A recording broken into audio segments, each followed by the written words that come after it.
Welcome to our channel. రాజకీయ senior నేత, ప్రజలలో ఒకటిగా ప్రజాశ్రేయస్సే ముఖ్యంగా సాగే నేత మన పొన్నాల లక్ష్మయ్య గారు. రైట్ నౌ మనం ఇప్పుడు ఆయనతో పాటు ఉన్నాం. అడిగి తెలుసుకుందాం అసలు కాంగ్రెస్‌కి ఎందుకు రాజీనామా చేశారు? అలాగే బీఆర్ఎస్‌లో చేరడానికి రీజన్స్ ఏంటి? ఈ విషయాలపై ఆయనతో చర్చిద్దాం. నమస్తే సార్. నమస్కారం అమ్మా. ఎలా ఉన్నారు సార్? ఎలక్షన్స్ టైమ్ చాలా బిజీ షెడ్యూల్. ప్రచారాలు ఎలా సాగుతున్నాయి సార్? ఎలా ఉన్నారనే దానికి చూస్తూనే ఉన్నారు కదా అనేది సమాధానం. ఓకే. కానీ రాజకీయాల ప్రచారం ఎన్నికల వేడి బాగా ఉంది. ఇంకా మిగిలింది 10 రోజులే దాదాపు. 10 రోజుల్లో మరింత వేడి ఉంటుంది. ఇప్పుడే కదా రాజకీయ పార్టీలు మేము ఇది చేసాం, అది చేసాం, ఇది చేస్తాం, అది చేస్తాం, ఇది మామూలే కదా. స్వాతంత్రం వచ్చిన దగ్గర నుంచి వెళ్ళి ప్రతి ఎన్నికల్లో మనం చూస్తున్నాం, ప్రతి రాష్ట్ర ఎన్నికలు చూస్తున్నాం, లోకల్ బాడీస్ ఎన్నికలు చూస్తున్నాం. ఇది కొత్త ఏం కాదు. కాకపోతే ఇప్పుడు కొన్ని పార్టీలు కొత్త కొత్త మాటలతోటి జనం ముందుకు వచ్చే ప్రయత్నాలు చేస్తున్నాయి. సో ఇంతకుముందు ఏం చేశారు, ఇప్పుడు ఏం చేస్తున్నారు, ఇక ముందు ఏం చేస్తున్నారు అనేది విశ్లేషణకు మరో అవకాశం ప్రజలకు దొరికింది. మరో అవకాశం ప్రజలకి ఏంటి అంటే వాళ్ళ స్థితిగతులను మెరుగుపరచడానికి చేసే కార్యక్రమాల్లో విశ్లేషణతో పాటు నిర్ణయాలు చేసే అవకాశం ఉంటుంది ప్రస్తుత పరిస్థితుల్లో. ఓకే. పొన్నాల గారు 1978 నుంచి కాంగ్రెస్ పార్టీలో ఉన్నారు. అసలు నా చివరి వరకు నేను కాంగ్రెస్ పార్టీలోనే ఉంటాను అని చెప్పి అన్న పొన్నాల గారు సడన్గా బీఆర్ఎస్లోకి మారడానికి రీజన్ ఏంటి? అంటే కాంగ్రెస్లో ఇమడలేకపోవడానికి రీజన్స్ ఏంటంటారు? జీవితం ఏ పనైనా చేసి బ్రతకొచ్చు. అందరూ ఒకే పని చేయాల్సిన అవసరం ఉంటుందని నేను అనుకోను. వాళ్ళ వాళ్ళ వ్యక్తిత్వాలను బట్టి, వాళ్ళ వాళ్ళ ఆశయాలను బట్టి, వాళ్ళ వాళ్ళ లక్ష్యాలను బట్టి పనులు నేర్చుకుంటారు. మొదటి పాయింటే 45 సంవత్సరాలు అక్కడ ఎందుకున్నానో అనేది ఆలోచిస్తే సమాధానం అవసరం లేదు. అంతే కదా. ఇప్పుడు ఎవరు లేరు అట్లా. కానీ ఇన్ని సంవత్సరాల తర్వాత నిర్ణయాలు ఎందుకు మారింది అనేది చాలా తీవ్రంగా ఆలోచిస్తే, పరిగణిస్తే, విశ్లేషిస్తే తేలిపోతుంది. ఆఫ్టర్ ఆల్ మనిషికి కావాల్సింది గౌరవం, ఆత్మాభిమానం, అవమానాలు కాదు, అవహేళనలు కాదు. తప్పులు ఒప్పులు ఎన్ని ఉన్నా పార్టీ లోపల మనమే కలుపుకోలేకపోతే, సమర్థించుకోలేకపోతే, ఒప్పించలేకపోతే, ఒక బాటలో నడవలేకపోతే ఇంత విశాల దేశం లోపల 140 కోట్ల మందిలో ఎన్ని భాషలు, ఎన్ని ప్రాంతాలు, ఎన్ని మతాలు, ఇది నేను కాదనా. కుటుంబంలోనే భేదాభిప్రాయాలు అయినా కుటుంబాన్ని విడిచిపెడతాం. కానీ రాజకీయాల్లో అది లేదు. చివరికి నేను చేయాల్సి వచ్చింది వాస్తవమే. అందులో విశ్లేషణ కూడా ఉంది. అందుకోసం అవమానాలు భరించలేక ఆత్మాభిమానం దెబ్బతిని ఎక్కడైతే అవహేళనలు, అవమానాలు జరుగుతూ ఉంటే నోరు మూసుకొని కూర్చోవడం మంచిది కాదు. లక్ష్యం చేరడానికి చేసే ప్రయత్నాలలో మార్గాలు ఎలా ఉన్నాయి. ఆ మార్గంలో ఒక మార్గాన్ని ఎంచుకున్నాను. ఈ మార్గం బాగాలేదని నిర్ణయించుకున్నాను. మరో మార్గంలోకి వచ్చాను. ఏదైనా లక్ష్యం ఒకటే. దేనికి? పశువుల కుటుంబంలో పుట్టి cattle shed bond to capital city via Washington DC aerospace. So ఇది నా బయోడేటా. అంటే ఆ పరిస్థితుల్లో నాసాలో పనిచేశాను 9 సంవత్సరాలు. 1 సంవత్సరం ఎంఎస్ చేశాను. అంతటి ఆ స్థానంలో ఉండి ఇందులోకి ఎందుకు వచ్చామనేది ఒక ఈ పాయింట్ అర్థం చేసుకోవాల్సిన అవసరం ఉంది. నాలాంటి అభాగ్యులు, నాలాంటి పేదరికం నుంచి వచ్చిన వాళ్ళు ఇంకెంతో మంది ఉన్నారు. సరే, విద్యా విషయంలో విత్తము, విద్య ఈ రెండు లేకపోతే సమాజం గుర్తించే పరిస్థితిలో లేదు. సమాజం నీకు డబ్బు ఉంటే గుర్తిస్తుంది, చదువు ఉంటే గుర్తిస్తుంది. సామాజిక కోణంతో గుర్తించబడే రోజులు లేవు. అది తరతరాల నుంచి అట్లా వస్తున్నది. అందుకోసం విద్య కోసం ఆ స్థానానికి వెళ్ళాల్సి వచ్చింది. అది ఉన్నా కానీ మళ్ళీ ఎందుకు వచ్చానంటే నాలాంటి వాళ్ళు ఎంతోమంది ఉన్నారు.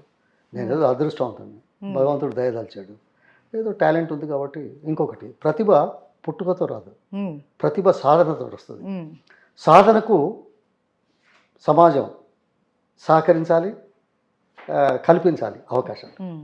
ఆ సాధన ప్రజాస్వామ్య ఆ, ప్రభుత్వాలు కల్పించాయి కాబట్టే నేను ఈ స్థాయికి వచ్చాను.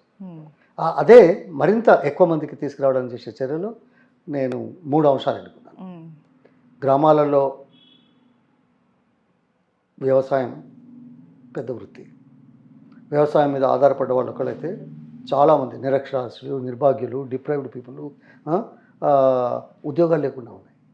ఒకవేళ ఉద్యోగం దొరికినా ఏది మన పంటల సమయంలో ఏదో కొద్ది రోజులు దొరుకుతుంది, మరి జీవనం గడపలేరు. అలాంటి వారికి ఏది అవకాశాలు కల్పించడానికి నేను ఎంచుకున్నది పౌల్ట్రీ డెవలప్మెంట్. ఓకే. పౌల్ట్రీలో పెద్ద చదవాల్సిన అవసరం లేదు. ప్రతి గ్రామంలో నిరక్షరాస్యులు ఉన్నారు, చిన్న చిన్న కుటుంబాల నుంచి వచ్చిన వాళ్ళు ఉన్నారు, సామాజిక కోణంలో అట్టడుగు వర్గాల వారు ఉన్నారు, వాళ్ళకి అవకాశాలు లభిస్తాయి. అందుకోసం హయ్యెస్ట్ జాబ్ ఎంప్లాయ్మెంట్ ఈ మార్గం ద్వారా ఈ వర్గాలకు దొరుకుతుందనే ఉద్దేశంతో వచ్చి ఇవాళ ప్రపంచంలో 3వ స్థానంలో ఉన్నాం. మన ఉమ్మడి ఆంధ్రప్రదేశ్ దేశంలో మొదటి స్థానంలో ఉంది. ఈ మా సేవలను గుర్తించి నాకు poultry legend of India award కూడా ఇచ్చారు ఈ 2-3 సంవత్సరాల కింద. అంటే ఒకటి ఉపాధి కల్పన, రెండోది తరతరాలుగా వస్తున్న నేపథ్యంలో పౌష్టికాహారం మనిషికి కావాల్సిన అవసరం ప్రభుత్వాల ద్వారా అయితే ఆలస్యం అవుతుంది, ప్రైవేట్ ద్వారా అయితే తొందరగా తీసుకురావచ్చు. అందుకోసం అలా ప్రవేశించి రెండవది డైరీ. ఇప్పుడు ఏది మన ఈ ఉన్నాయి కదా కరువు ప్రాంతాలు, ఎత్తైన ప్రాంతాలు, భూగర్భ జలాలు తక్కువ ఉన్న ప్రాంతాలు, వర్షపాతం తక్కువ ఉన్న ప్రాంతాలలో మరి నీళ్లు లేక వ్యవసాయం పూర్తి స్థాయిలో చేయలేక పస్తులుండే కుటుంబాలు చాలా ఉన్నాయి. అందుకోసం ఇప్పుడు చూడండి, చిత్తూరులో కానీ అనంతపూర్లో కానీ మా జనగాంలో కానీ చేసేసి దాదాపు 22,000 మంది రైతులు పాడి పరిశ్రమ మీద ఆధారపడ్డారు. అవును. We are contributing number 1 contributor in Telangana. ఎందుకంటే దాంతో 22,000 మనం ఏం చేస్తే 22 కోట్ల రూపాయలకు లాభం చేయగలుగుతాం చెప్పండి? ఏ ప్రభుత్వ స్కీమ్ అయినా 22,000 కుటుంబాలకు ప్రతి సంవత్సరం ఇలా ఆదాయం వచ్చేట్టు ఉంటుందా? ఉండదు కదా. ఇక మూడవది రాజకీయాలలో ఈ ఉద్దేశంతో ఉంటే మరింత మేలు చేయొచ్చని రాజకీయాలకు వచ్చాయి. ఇది 3 పాయింట్లు రాజకీయాలు. సో ఒకప్పుడు పొన్నాల గారి కోసం ఆయన కలవడానికి చాలామంది క్యూ కట్టేవాళ్ళు, కానీ అలాంటి వాళ్ళు ఇప్పుడు ఆయన కలవడానికి పర్మిషన్ తీసుకోవాల్సిన అవసరం వచ్చింది. ఇప్పుడు కాంగ్రెస్లో కావచ్చు, ఒక రేవంత్ రెడ్డిని కానీ అధిష్టానాన్ని కలవాలి అన్న మీరు వెయిట్ చేయాల్సిన పరిస్థితి తీసుకొచ్చారు. సో ఇంతకు ముందు లేనట్టు ఇప్పుడు ఎందుకు కాంగ్రెస్ అంతా చేంజ్ అయిపోయింది? కాంగ్రెస్ చేంజ్ అనే దానికంటే కీలక స్థానాలలో ఉన్న వాళ్ళ వ్యవహారం ఆ పార్టీ వ్యవహారాన్ని మార్పు చేసే పరిస్థితిలో ఉంది. కీలక స్థానాల్లో ఉన్నవాళ్ళు ఏ లక్ష్యం కోసం అయితే పనిచేయాలో అది దారి తప్పింది. పైన ఉండేవాళ్ళు ఇది 140 కోట్ల మంది కదండి, 28 రాష్ట్రాలు, 7 ప్రాంతాలు, ఒక్కొక్క రాష్ట్రంలో ఎంతమంది ఉంటారు, వీళ్ళందరి కోసం పైన తెలియడం కష్టం కదా. ఇది అంచెలంచెలుగా తెలుసుకునే వ్యవహారాల్లో వీళ్ళ వైఫల్యం, వీళ్ళ స్వార్థపరత్వం, వీళ్ళ ఏది దినవటం, అధికారం చెలాయించడం ఒకటి రాజకీయాల్లో నేను ఈ మధ్య చెప్తూ వస్తున్నాను. A party position is not for dictating anyone. డిక్టేటర్గా ఉండరాదు పార్టీ పొజిషన్లో. Party position is for counselling, communication, coordinating. అట్లయితేనే పార్టీ. ఇప్పుడు ఇంత పెద్ద సమాజంలో అందరినీ కలుపుకోవడం, పార్టీ లోపలనే కలవలేకపోతే దేశంలో ఉన్న ఇన్ని వర్గాలను కలుపుకోవడానికి, ప్రాంతంలో ఉన్న ఇన్ని వర్గాలను కలపడానికి ఎంత కష్టతరమో ఆలోచించాలి కదా. ఆ ఆలోచన ఉంటే ఇట్లా చేస్తారా? నేను నేది అనే మాటలతోటి పార్టీ భ్రష్టపడుతుంది. అదే దౌర్భాగ్యం. ఐ థింక్ మీరు అడిగిన దానికి సమాధానం దొరికింది అనుకుంటా. దొరికింది సార్. సో నెక్స్ట్ మీరు బీఆర్ఎస్లోకి రావడానికి రీజన్ ఏంటంటారు? ఓకే, అంటే అపోజిట్లో జాతీయ పార్టీ ఆల్రెడీ బీజేపీ ఉంది, అఫ్ కోర్స్ బీఆర్ఎస్ కూడా జాతీయ పార్టీ కాబోతుంది, కానీ ప్రజెంట్ అయితే ప్రాంతీయ పార్టీయే కదా. బీఆర్ఎస్ని ఎంచుకోవడానికి కారణం ఏంటి? జాతీయ పార్టీలు ప్రాంతీయ పార్టీల మధ్య మీ అభిప్రాయం కొద్దిగా వేరుగా ఉన్నట్టుంది. అంటే అడిగారు చెప్తున్నాను. అంటే బేసిక్ ఒక్క మాకు ఒక్క నిమిషం లేదు వేరుగా ఉన్నట్టున్నది. దానికి నాకేం అభ్యంతరం లేదు. ఉమ్, ఎవరి అభిప్రాయాలు వాళ్ళవి. yes. కానీ ప్రాంతీయ పార్టీలైనా జాతీయ పార్టీలైనా ఏ అంశానికి కట్టుబడి ఉన్నాయనేది ఉమ్, నా జీవితంలో కానీ నా ఉద్దేశంలో కానీ అది అత్యంత ప్రాధాన్యత. ఉమ్, అత్యంత ప్రాధాన్యత. మేము కాంగ్రెస్లో ఉంటూ వచ్చాము 8 సంవత్సరాలు. ఉమ్, ఆ, అన్ని వర్గాలను కలుపుకోవడానికి చేసే ప్రయత్నంలో నా వంతు కృషి నా వంతు శ్రమ చేయడం దృష్టికి తీసుకురావడం చేయడం జరుగుతూ వచ్చింది. ఉమ్, మీరు ఒక్క విషయం ఆలోచించండి. 1983 నుండి 2023 వరకు 40 సంవత్సరాలు కదా. ఉమ్, ఉమ్, 40 సంవత్సరాలలో కాంగ్రెస్ పార్టీ నేనున్నాను. నేను అధ్యక్షుడిగా పనిచేశాను, మంత్రిగా అవును. పనిచేశాను, చెప్తారు. పిసిసి అధ్యక్షులుగా కూడా చేశారు. అయితే 40 సంవత్సరాలలో 3 సార్లు తెలంగాణ వచ్చిన తర్వాత అధికారంలో రాలేదు. 3 సార్లు ఉమ్మడి ఆంధ్రప్రదేశ్లో అధికారంలోకి వచ్చింది. 89లో చెన్నారెడ్డి గారు, 2004, 2009లో ముఖ్యమంత్రిగా రాజశేఖర రెడ్డి గారు. 3 సార్లు ఆంధ్రప్రదేశ్లో కాంగ్రెస్ పార్టీ ప్రభుత్వం 40 సంవత్సరాల్లో వచ్చినా తెలంగాణ ప్రాంతంలో కాంగ్రెస్ పార్టీకి 50% సీట్లు రాలేదు, ఎమ్మెల్యే స్థానాలు రాలేదు. I'm sure you are trying to get my point. అంటే 50% సీట్లు రాలేదు అంటే తెలంగాణలో ఎలక్షన్ పెడితే తెలంగాణ కాంగ్రెస్ రాకపో, అప్పుడు రాష్ట్రం ఉంటాయి. అవును, రాష్ట్రం వచ్చినాక కూడా రాలేదు. రాలేదు. కానీ ఎందుకు రాలేదు అనే ప్రశ్న సమాధానం వెతుక్కోవాలి కదా పార్టీలో. సో వాళ్ళు ఎప్పుడు ఆ ప్రయత్నం చేయలేదంటారు. ఒక్క నిమిషం నేను చెప్తాను. ఇది చేయకనే కదా. ఇప్పుడు 54% మంది వెనకబడిన వర్గాల వారు ఉన్నారు. వెనకబడిన వర్గాల వారు మద్దతు కోల్పోతేనే కదా 3 సార్లు రాంది. అధికారం వచ్చినా తెలంగాణలో రాంది. అంటే తెలంగాణలో వెనకబడిన వర్గాల వారికి చిన్న చూపు చూపడుతున్నది అనేది నగ్న సత్యం. అది గ్రహించలేని పెద్దలు ఉన్నత స్థానంలో ఉండిపోతున్నారు. అందుకే ప్రతిసారి కూడా మేము మాట్లాడుతూ ఉన్నాం, చేయాలి. అది కూడా కాకుండా కాంగ్రెస్ పార్టీలో గెలవలేకపోవడానికి కారణమైంది ఇదే ఓబీసీలు బీసీలు. వేరే పార్టీల్లో గెలవడానికి కారణమైంది ఆలోచించాలా, దానికి సమాధానం రాలా. ఎప్పుడైతే 83లో రాజీవ్ గాంధీ గారు అంజయ్య గారు ముఖ్యమంత్రిగా ఉన్నప్పుడు ఏదో ఇలా అన్నాడు అని తెలుగు వాళ్ళ ఆత్మగౌరవం అనే నినాదంతో తీసుకొచ్చిన తర్వాత ఈ బీసీలు ఎప్పుడు కాంగ్రెస్ పార్టీకి మద్దతు లేకపోవడం వల్ల మనకు 50% సీట్లు రాలి. దీన్ని పరిశీలించి చేయించాల్సిన అవసరం ఉంటుంది కదా రాజకీయ పార్టీ. అది చేయకుండా ఉండి అవమానాలకు గురి చేసి మాట్లాడడానికి అవకాశం ఇవ్వకుండా ఇన్నేళ్లున్నా అవహేళన చేస్తూ ఉంటే చివరికి నేను మారాల్సి వచ్చింది. ఎందుకు మారాను, ఎక్కడ మారాను, రాజకీయ పార్టీ దేశంలో ఉన్న దేశ పార్టీలు ఏదో జాతీయ పార్టీలు ఉన్నాయి, అక్కడికి ఎందుకు పోలేదు, ఇక్కడికి ఎందుకు వచ్చా అనే ప్రశ్న మీరు అడిగినా అడగకుండా నా సమాధానం రాజకీయాలు, ఎన్నికల తర్వాత రాజకీయాలు అని చూస్తుంటాం, విశ్లేషిస్తుంటాం. రాజకీయాలు దేనికి? అధికారం కోసం. అధికారం దేనికోసం? ప్రజల కోసం, ప్రాంతం కోసం, మెరుగైన జీవన ప్రమాణాలు కల్పించడం కోసం, సంక్షేమం కోసం. సరే, ఈ కోణం ఏ రాజకీయ పార్టీ చేస్తున్నది, ఎవరేం చేస్తున్నారనేది అదొక వేరే విశ్లేషణ చేపట్టాల్సిన అవసరం. నేను స్వయంగా విశ్లేషించాను. అధికారం వచ్చే వరకు ఒక రాజకీయం ఉంటుంది, అధికారం వచ్చిన తర్వాత వేరే రాజకీయం ఉంటుంది.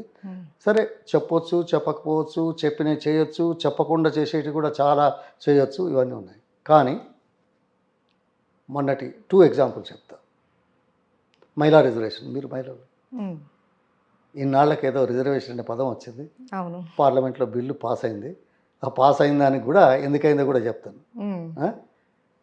80లో వాజ్పేయి లాంటి వాళ్ళు, అద్వానీ లాంటి వాళ్ళు పార్లమెంట్లో బిల్లు పెడదామంటే ఇది ఆమోదించబడదు, ఇంకా రెడీగా లేరు వీళ్ళు, వెస్టెడ్ ఇంట్రెస్ట్లు, అందుకోసం పెట్టొద్దనే మాట అన్నారు.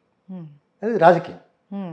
రాజకీయ పరువు పోతుంది, రాజకీయ గతి తప్పుతుంది అని ఆ ఉన్నత వర్గాల్లో ఉన్నవాళ్ళు, అదే అధికారంలో ఉన్నవాళ్ళు, అధికారంలో ఉండాలనే వాళ్ళకు సమాజం అప్పటి వరకు ఇంకా రాలేదు చైతన్యం. ఉమ్, తర్వాత కాంగ్రెస్ పార్టీ మన్మోహన్ సింగ్ గారు అప్పుడు 2011లో ప్రవేశపెట్టారు. కానీ రాజ్యసభలో 3/2 ఉంది కాబట్టి అక్కడ పాస్ చేశారు. ఉమ్, పార్లమెంట్లో పెడదామంటే పెట్టని వాళ్ళ ఉమ్, పార్లమెంట్లో అది ఇంట్రడ్యూసే కాలే. ఉమ్, కానీ 9.5 సంవత్సరాల తర్వాత మోడీ గారు వచ్చి పార్లమెంటు మహిళా రిజర్వేషన్ బాగా చెప్పారు. ఆహా, ఉమ్, ఉమ్, కాదట్రా ఎవరైనా, సమయం వచ్చింది అవును. అందరూ అన్నారు. ఈ దేశ చరిత్రలో ఎప్పుడైనా ఒక బిల్లు మీద 454 మందిలో 450 మంది సభ్యులు సంతకులు. ఆమోదించిన చరిత్ర ఉందా ఎక్కడైనా ఎప్పుడన్నా? అంటే ఏమన్నట్టు, um, the time has come that everybody is following in line. yes. The time has come. How much time it has taken for independence? When was the independence slogan came? Um, How many sections were there at that time? How many sections fought for it? Only after 1942, the momentum has come, and 1947 we got the independence. Um, But the thing is, it's like this, reservation. కానీ ఇప్పుడు ఏమన్నారు, ఓహో మహిళా reservation మేము అందరం మద్దతు ఇస్తున్నాం, కానీ ఇందులో ఓబీసీ కూడా పెడితే బాగుంటుంది కదా అని. ఉమ్, అంటే the time has come because they have to face the people. పీపుల్స్లో మార్పు కనపడుతున్నది, ఉమ్, డిమాండ్ వచ్చేసింది. అందుకోసం ప్రజల ఆలోచనలకు అనుగుణంగా మేము మీతో ఉన్నామనే నటన కోసం రాజకీయ పార్టీలు అన్నీ చేశాయి. ఉమ్, అంతటితో ఆగిద్దా? ఆయనేమో ఇంకో 15 సంవత్సరాల దాకా అమలు చేయలేనటువంటి పరిస్థితులు సృష్టించాడు. ఉమ్, ఉమ్, వీళ్ళేమో కులగణన పెడితే ఓబీసీ పెడితే బాగుంటుందని అన్నారు. ఇవాళ అందరూ కులగణన అంటున్నారు. ఉమ్, నేను ఈ పాయింట్ కొద్దిగా చెప్పడం వల్ల మీకు ఇబ్బంది కలుగుతుంది నాకు తెలియదు, కానీ అసలు పాయింట్ ఎందుకు అనేది నేను చెప్పిన తర్వాత యూ విల్ అప్రిషియేట్ ఇట్. ఉమ్, ఉమ్, ఇప్పుడు అధికారం ముందు, అధికారం తర్వాత. ఈ దేశంలో ఇప్పుడు కులగణన అని అందరూ అంటున్నారు కదా, ఉమ్, అన్ని పార్టీలు అంటున్నాయి కదా. అది ఐఏ పెట్టేసి అందులో కూడా మొదటి తీర్మానం చేశారు కదా, అవును, అవును. ప్రజల పక్షాన్ని నిలబడ్డారు. ఉమ్, ఇప్పటిదాకా ఎవరు మాట్లాడలే, అది వేరు. ఉమ్, ఉమ్, కానీ కేసీఆర్ సామాజిక కోణంలో ఎన్నికల ముందు ఆ ప్రస్తావన రాకున్నా, ఎన్నికల తర్వాత ముఖ్యమంత్రిగా పదవీ బాధ్యతలు చేపట్టిన 3 మాసాల్లో కుటుంబ సర్వే, సకల జన సర్వే ఉమ్, ఒక్కటే రోజులో, వెరీ హిస్టారిక్ మూమెంట్. ఉమ్, ఏ కోణం అది? సామాజిక కోణం. ఎవరెందరున్నా తెలిస్తే వాళ్ళ గురించి ఆలోచించే అవకాశం ఉంటుంది అని. ఉమ్, ఇది ఎన్నికల ఓట్ల కోసం చేసిండా? కాదు. 3 మాసాలలో చేసిన చరిత్ర ఈ దేశంలో ఆయన ఒక్కంది. ఉమ్, నేను సామాజిక కోణం మీద నేను మాట్లాడుతూ వచ్చాను. నేను ఇప్పుడు చెప్పాను 40 ఏళ్ళలో వీళ్ళు ఎందుకు లేరు, వీళ్ళ మద్దతు ఎట్లా కూడగలాలని. నేనున్నా పార్టీలో స్పందన లేదు. ఇప్పుడు ఈయనే ఓట్ల గురించి కాకుండా అధికారం వచ్చిన మొదటి రోజుల్లోనే ఆలోచన చేసిన వ్యక్తి గొప్పవాడా, లేకుంటే ఎన్నికల కోసం మాట్లాడేవాళ్ళు గొప్పవాడా? ఉమ్, ఇవాళ బీహార్ చేసింది, ఇవాళ పక్క రాష్ట్రం జగన్ గారు నిన్న 15వ తేదీ నుంచి మొదలుపెట్టాడు. ఉమ్, ఇవాళ అన్ని పార్టీలు అడుగుతున్నాయి. ఇవన్నీ ఎవరు అడగకముందే సామాజిక కోణంలో ఆలోచించిన వ్యక్తి గొప్పవాడా కదా? yes. చేశాడు. చేసిన తర్వాత 2 పర్యాయాలు అసెంబ్లీలో తీర్మానం చేసి కేంద్ర ప్రభుత్వం పంపించాం, స్పందన లేదు కదా. ఉమ్, ఉమ్, మరి అటువంటి కోణంలో నాకు వేరే పార్టీల నుంచి కూడా వచ్చాయి, జాతీయ పార్టీలు పిలిచాయి, ఏమేమో ఆఫర్లు పెట్టారు, అదంతా వేరే విషయం. కానీ నేను ఎలక్షన్ తోటి అయితే వచ్చాను. నిర్భాగ్యులు, సామాజిక కోణంలో తిరస్కరించబడిన వాళ్ళు, సామాజిక కోణంలో అవమానపడేట వాళ్ళకి అవకాశాలు కల్పించడానికి చేసే కృషిలో నేను రాజకీయాలకు వచ్చాను. ఉమ్, ఇప్పుడు కూడా అదే కోణంలో ఆ మార్పు జరిగింది తప్ప ఏదో వ్యక్తిగతంగా కాదు. Um, is it clear no? yes. Why it has come? Why ప్రాంతీయ party, or why KCR, why somebody else, why not national party? Um, national party అని చెప్పుకునే వాళ్ళు అవకాశం ఉన్నప్పుడు ఎందుకు చేయలే? ఉమ్, ఉమ్, ఓట్ల కోసం అందరూ మాట్లాడుతున్నారు. ఇప్పుడు అన్ని పార్టీలు మాట్లాడుతున్నాయి, జాతీయ పార్టీలు మాట్లాడుతున్నాయి. ఏది అవసరం లేకుండా, ఓటు విషయం ప్రస్తావనకి రాకుండా, ఓట్లను ప్రభావితం చేయడానికి కాకుండా చేసిన వ్యక్తి కానీ ఆ పార్టీ కానీ గొప్పదని భావించడంలో తప్పేంటి? తప్పలేదు. అది ఆ మాట మీతో వచ్చింది, చాలా సంతోషం. ఎందుకంటే మీ మాటలు ఈ మీడియా ప్రభావితం చేస్తాయి, ఎస్. అందుకోసం ఇలా అన్నాం. సార్ రీసెంట్గా ఒక 3 days బ్యాక్ కూడా రేవంత్ గారు కొన్ని విమర్శలు చేశారు మీ మీద. ఏంటంటే పొన్నాల గారు అధికార కాంక్ష కోసమే బీఆర్ఎస్లోకి వెళ్ళారు. మ్హూ. ఆ, సొంత పార్టీ కాంగ్రెస్ పార్టీకి వెన్నుపోటు పొడిచారు కేవలం అధికార కాంక్ష కోసమే. ఇది ఎంతవరకు న్యాయం అనేసి ప్రజల్లోకి తీసుకెళ్లే ప్రయత్నం చేశారు రేవంత్ రెడ్డి గారు. సో చేశారు, దీనిపైన చే- మీ స్పందన ఏంటి? చేశారు, చేస్తున్నారు, చేయబోతున్నారు. అది సరే, మీరు అనలేకపోవచ్చు, నేనంటాను. ఉమ్, ఓహో, ఎవరమ్మా అన్నది? రేవంత్ రెడ్డి. ఆయన ఎవరు? ఎవరైనా? ఎక్కడి చెప్పండి. నుంచి వచ్చాడు? ఎక్కడెక్కడి నుంచి వచ్చాడు? ఉమ్, ఇప్పుడు అంటున్న ఆయన ఈ పార్టీ గురించి ఏమేమి మాట్లాడాడు? ఉమ్, భగవంతుడు అందరికీ నోరిచ్చాడు. yes. నేను నోరు అదుపులో పెట్టుకోవడానికి ప్రయత్నం చేస్తాను. ఉమ్, 99% సక్సెస్ఫుల్లే. ఉమ్, అప్పుడప్పుడు నా నోరు కూడా జరుగుతుంది, ఎవరైనా చేస్తారు. ఉమ్, కానీ అది 100కి 100 సార్లు తప్పే నోరు. ఉమ్, ఆ? దొంగ ఇక వద్దులేండి, వద్దు. ఇది ఎట్లున్నదంటే అదేదో దొంగతనం జరిగితే ఏ ధరిస్తే వింటారు చెప్పు?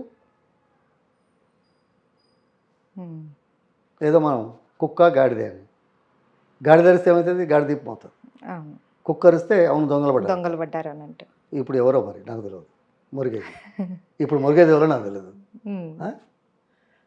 ఈ మాట అనాల్సిన దౌర్భాగ్యం ఎందుకు వచ్చింది?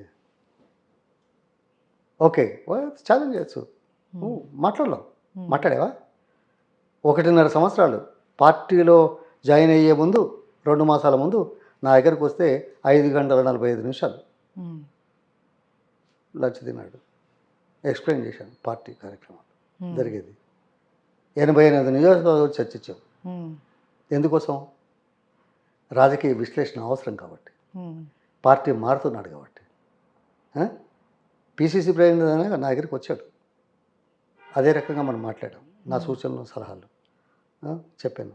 కానీ నాకు మాట్లాడడానికి అవకాశం లేకుండా తలవంపులు కలిగించేలా, ఉమ్, అవమానపరిచేలా మాట్లాడితే వ్యక్తి ఎలా బాధపడతాడు?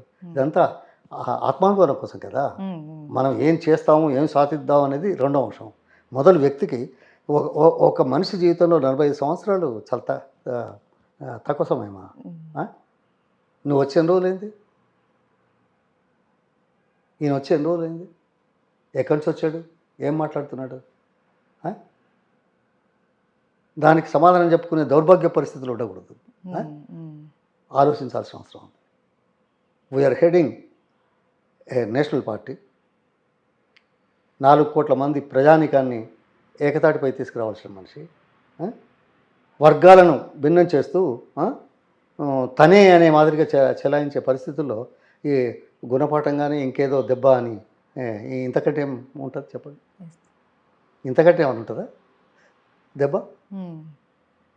వ్యక్తిత్వాలు అర్థం చేసుకోవాల్సిన అవసరం ఉంది. నోరు జారితే మంచిది కాదు. భగవంతుడు అందరికీ నోరిచ్చాడు, అందరూ మాట్లాడగలుగుతారు. నాకు నేనే తెలుగుగా నవ్వాలనుకున్నంత మూర్ఖత్వం ఇంకోటి లేదు ఎవరికి తెలియదు. పిల్లి కళ్ళు మూసుకొని పాలు తాగితే ప్రపంచం అంతా చూడదనుకుంటే ఎట్టా? మనం ఎంత మంచి చేసినా ఈ 27-28% ప్రజల్ని ఒప్పించలేకపోతున్నాము. ఇంకెంత చేయాలో అనే ఆలోచన రాకుండా ఈ దిక్కువైన ఆలోచనలతోటి, దిక్కువైన మాటలతోటి బాగుపడుతుందా? మన లక్ష్యం చేరుతామా? మీకు లక్ష్యాలతో సంబంధం లేదు. కొంతమందికి వాళ్ళ ఆధిపత్యం, వాళ్ళ ఈగో, వాళ్ళ పెత్తనాలే లక్ష్యంగా ఉన్నాయి. అదే కాదు, 1.5 సంవత్సరాల నుంచి మాట్లాడడానికి అవకాశం లేకుండా మా దగ్గర నా లెటర్ ఉంది, ఇప్పుడు చెప్తాను. నేను నా మీద పోటీ చేసి డిపాజిట్ పోయిన వ్యక్తి 4 పార్టీలు మారి మళ్ళీ వచ్చాడు. వస్తే ఏదో తీసుకున్నారు. తీసుకున్న తర్వాత నా జిల్లాలో వర్క్ అది ప్రెసిడెంట్, డిస్ట్రిక్ట్ కాంగ్రెస్ ప్రెసిడెంట్గా లెటర్ రాశాడు. అందులో 3 ఉన్నారు, సిరిపూరు, భువనగిరి, జనగామని. ఆయన హైకమాండ్ కూడా తప్పుడు సమాచారం ఇచ్చాడు, మొదలుపెట్టాడు. తప్పుడు మాటలు చెప్పడం మొదలుపెట్టాడు. ఆ లెటర్లో ఏముందో తెలుసా? 3ది. ఒక ఆయనేమో 10 రోజుల ముందు వచ్చాడు, ఈయన లెటర్ రాసే ముందు. ఇంకొక ఆయనేమో 1.5 year కింద, ఈయనేమో 2 years కింద వచ్చాడు. వీళ్ళంతా దశాబ్దాల కాలం పాటు కాంగ్రెస్ సేవ చేస్తున్నారు అని రాశాడు. ఒక అతనేమో 10 రోజుల ముందు వచ్చాడు, ఒకతనేమో వన్ 1.5 అండ్ హాఫ్ సంవత్సరం ఇయర్. కాంగ్రెస్ వ్యతిరేకంగా పోటీ చేశాడు.